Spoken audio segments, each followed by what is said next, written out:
Hi everyone. I did my systematic survey on the topic of yoga and how it affects both physical and mental health. I would describe yoga as a unique type of experience that combines breathing control with aspects of physical exercise, relaxation, and positive thinking with the main goal of attaining harmony between the mind and body. A misconception I had about yoga before starting was that it was a very Zen-like experience and overall a very spiritual practice, but it actually turned out to not be like this at all. For the scientific literature, the first article I analyzed was titled Acceptance and Commitment Therapy in Yoga for Drug Refractory Epilepsy, a randomized controlled trial. This study looked at the effects of acceptance and commitment therapy and yoga on individuals with EEG-verified epilepsy.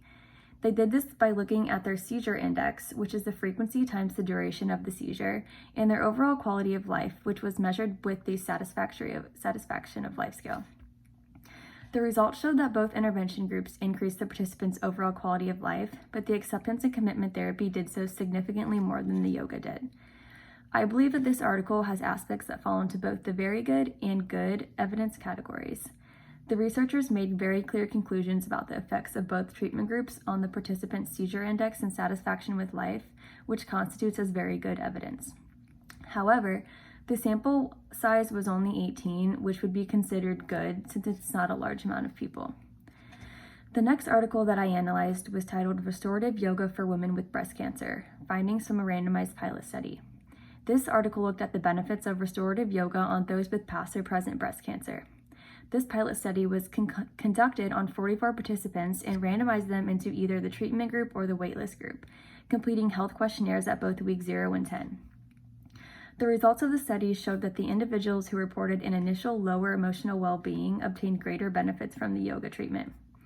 This article has very clear explanations and conclusions about the effects of yoga on past and present breast cancer patients, but it cannot be considered very good evidence due to it only being a pilot study.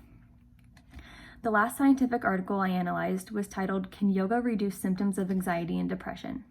This study analyzed the results of 3 systematic reviews of randomized controlled trials to try to determine the answer to this question. 2 of the systematic reviews looked at how yoga affects those with depression and found that 8 out of the 13 randomized controlled trials showed significant reductions in the severity of the participants' depression.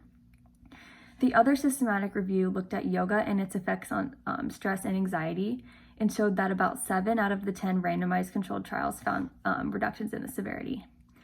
This article would definitely be considered very good evidence because the authors clearly stated where they obtained their evidence from and what their search strategy was. The conclusions were also very clearly stated about how yoga has shown to benefit those with depression and anxiety. As for the popular press, the first article I analyzed was titled The Importance and Value of Yoga in Our Life. This article talked about the various physical and mental benefits that yoga gives rise to. The author stated that yoga is not necessarily a replacement for a doctor, but those who regularly partake in yoga rarely develop conditions that would require the need of a doctor. I would say this article would be considered weak evidence because the author does not use any citations to scientific literature and is mainly the opinions of the author.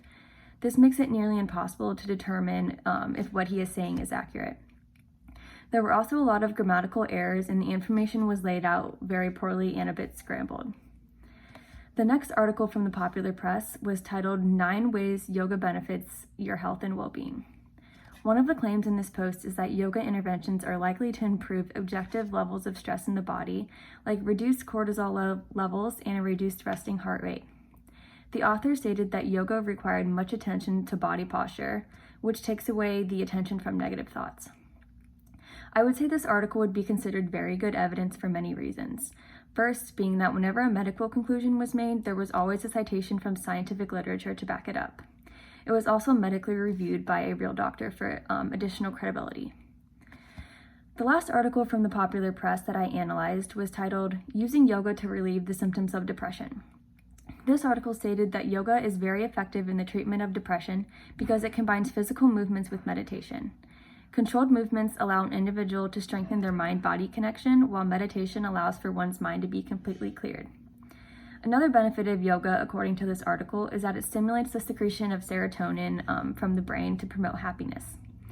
I would consider this article to be very good evidence due to the abundance of citations from scientific literature.